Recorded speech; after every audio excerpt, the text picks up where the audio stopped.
Okay, so the Red Scare, we talked about sort of the genesis of the Red Scare being China becoming communist, the Soviets getting the bomb, and the Republicans won the victory in '52 election, but specifically China and the bomb. Those are the two biggest. We talked about the Taft-Hartley Act and the anti-union feelings amongst the conservatives and the Southern Democrats. We talked about right-to-work states. Let's talk real quickly about, we'll get back to the Smith Act in a second. There were some civil rights gains for African Americans in the late 40s. The one legal one was that in 1948, the armed services became integrated. So, you know, during World War I, during World War II, the armed services were segregated. But in '48, Truman integrated the armed services, and he was a weird guy when it came to civil rights because he was from Missouri and was, you know, had some real prejudices, but he also knew his prejudices were wrong. And so he sort of stepped up and tried to do something better to overcome his prejudices, you know, the early 20th, late 19th century prejudices, and the armed services are integrated. The biggest thing, in fact, some people have said, after Martin Luther King, the second most important civil rights leader in America became important in '47. That's Jackie Robinson. Jackie Robinson integrated baseball and became a Brooklyn Dodger in 1947. The commissioner of baseball back then was a guy named Happy Chandler, who was our governor and then later would be our senator. He was commissioner. Jackie Robinson played for the Dodgers. Branch Rickey was the owner of the Dodgers. Jackie Robinson was told that he could not talk back to any redneck racist, anybody who shouted curse words at him, nothing, for 2 years. For 2 years, he had to keep his mouth shut. And it killed him. I mean, he kept his mouth shut. He had to be a really nice guy all the time. They would go on the road, especially like in St. Louis. They would have to stay in segregated hotels. The whites would go to one hotel, he would go somewhere else. A couple years later, Roy Campanella became part of the Brooklyn Dodgers. They added a few African American players. But this was a real big problem. One of the players on the Dodgers, who actually was a Southern boy from Kentucky, Pee Wee Reese, who's a Hall of Famer who my grandfather played ball with, he really was a nice guy. And he befriended Jackie Robinson right off the bat and helped and make a long way for his teammates to embrace him. But Jackie Robinson integrating baseball was enormous. This was the national pastime, and for black people to have someone to look at as someone to cheer that looked like them, that had the same skin color as them, was a huge deal. You can't overestimate how important it is for people of a certain religion or race or ethnicity or any kind of identity to see someone like them in an important role. I know for African Americans, President Obama has become that. And for Catholics, John Kennedy was a really big deal. For Irish Catholics, that was a huge deal, right? I mean, the Kennedy family, Kennedys have all kinds of problems with them, but they represented an Irish Catholic family becoming important and politically motivated, or politically powerful. So the Kennedy name means a lot. And so the armed services and Jackie Robinson integrating baseball was a real stepping stone. What we're going to see is World War II itself, with African Americans getting a lot of factory jobs and getting sort of a basis for economic independence, is going to be the jumping off point for the civil rights movement of the 1950s. And Jackie Robinson, the armed services, are going to just sort of be, just get going. Okay. Now let's talk about the Red Scare in general. The Smith Act was actually passed in 1940, before the Red Scare started. The Smith Act made it illegal to overthrow your government or advocate overthrowing your government. So you couldn't talk about overthrowing your government, right? The Smith Act was enforced as a way to keep people, or to keep extremists or even communists from becoming too active. And oftentimes Truman used this as a mechanism for arresting people that he found to be, or the FBI found to be, too familiar with the Communist Party, even though it wasn't illegal. There was communism was spreading around the world. It was in Eastern Europe. It was in the Eastern Bloc. It was in the Soviet Union. Now it was in China. It was threatening to be in India. It was a real presence, and America wanted to firm up its resistance against it. However, went overboard the Red Scare, and it's so much paranoia, the second Red Scare, in not only being anti-communist, but in pushing these ultra-conservative, ultra-traditional values on America in the 1950s, and so everyone becomes real cookie cutter. We're going to talk about there being a very, very, what's the word I'm looking for? There was no, like,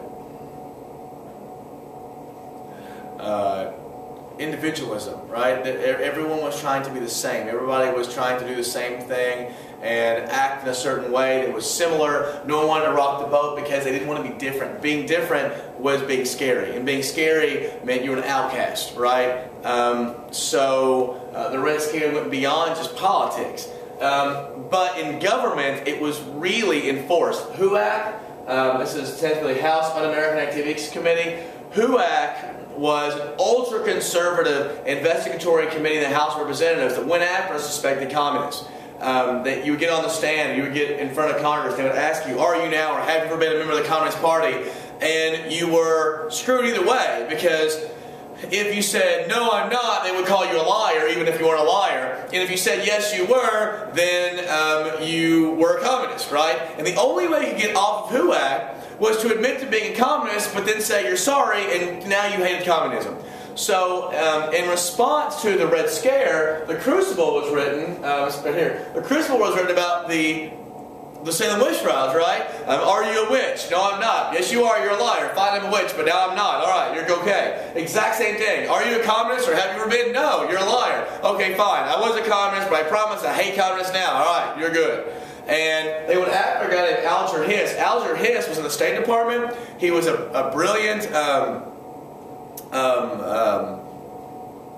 diplomat who was actually with FDR at Yalta. He had suspicions of being in the Communist Party. Being in the Communist Party during the New Deal, during the 30s, wasn't all that crazy. There were plenty of ultra-liberals who dabbled in it because it wasn't like Stalinism. It was like being ultra-liberal and sort of hippie-ish back then, and now it can be used against them today. Alger Hiss would not consent that he was in the Communist Party, although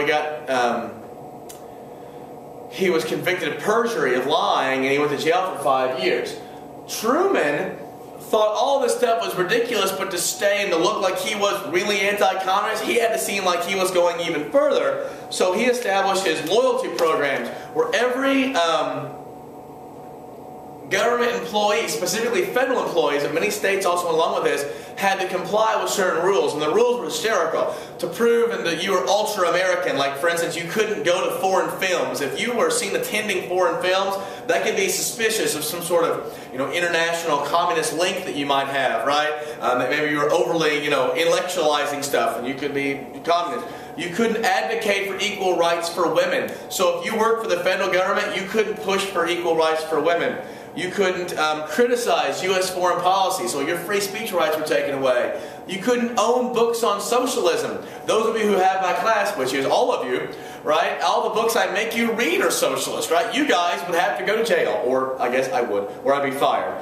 The Rosenbergs, I mentioned them earlier today. The Rosenbergs were a couple, Julius and Ethel Rosenberg.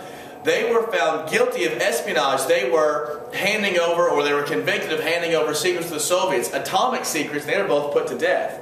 A lot of workers were blacklisted, especially in Hollywood. Hollywood has oftentimes had lots of liberals in it, and some of them, especially the New Dealers and the Hollywood liberals, some had dabbled in the Communist Party, and HUAC went after them, blacklisted them, or had them blacklisted. They were called the Hollywood 10, these people who would just refuse to acknowledge HUAC's existence, wouldn't answer questions, and so in response, the Hollywood sort of brass blacklisted them. And the guy behind a lot of this blacklisting, specifically the guy who was pointing out who was and who was not communist, was Ronald Reagan. Ronald Reagan was an avid anti-communist, and this is going to be, after he becomes an actor, he's going to work for General Electric doing commercials of anti-communist commercials, and then he'll end up becoming governor of California. ultra-conservative, and anti-communism is a real big part of his sort of his political mantra. But the biggest guy of the Red Scare is Joseph McCarthy. Joseph McCarthy was the senator from Wisconsin. He was a buffoon. He was really mean. He got famous, and he wasn't necessarily a really important senator for a long time. In fact, he got elected to Congress, or to the Senate. Part of he lied about his war record. He didn't really have much of a war record, but he lied about it. He got elected, and he was in West Virginia giving a speech, and he held up a piece of paper, and he said that on this piece of paper, he had the names of like 200 people in the State Department who were communists. And the next day, it was all over the newspapers that there were communists in the State Department. What he found out was that by making things up about communism and pointing out people who were communists, he would gain power, and he could use that power for his own political gain. And he accused everyone of being communist. In fact, and nobody, not a single person he ever accused of being communist, ever had any links to communism. In fact, he couldn't find a communist in downtown Moscow, but it got him power. He accused, in this like going after people and threatening them and using this paranoia as a way to control them, was known later to become McCarthyism. And a lot of people, specifically like blue-collar workers, Americans, they believed that what he was doing was great. He was rooting out communism, that he was a force that was needed. He called Truman soft on communism, trying to get Truman impeached. This is the guy that had passed the Truman Doctrine, the Marshall Plan, OAS, National Security Act, the Berlin Airlift, and the Korean War. He was soft on communism. He says George Marshall, the four-star general, was part of the international communist conspiracy. He said Eisenhower was soft on communism. And no one liked him, but he had so much power, people refused to go up against him, because if you went up against him, what were you? You were communist. And so no one wanted a piece of him, and he got more and more power. Finally, in 1954, he said the U.S. Army was crawling with communists.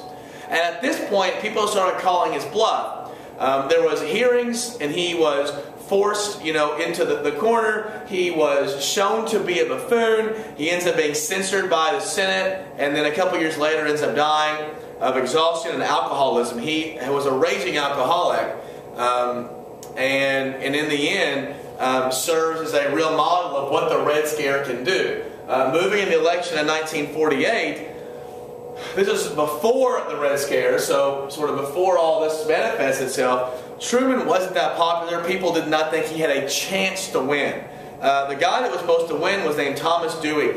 Dewey had actually run against FDR in '44 and had done pretty well, and was supposed to win by a wide margin against Truman. The Democrats had split. You had the really conservative, sort of racist Southern Democrats led by Strom Thurmond. You had Truman. You had the liberal group, actually led by a guy named George Wallace, who was, not George Wallace, I'm sorry, Henry Wallace.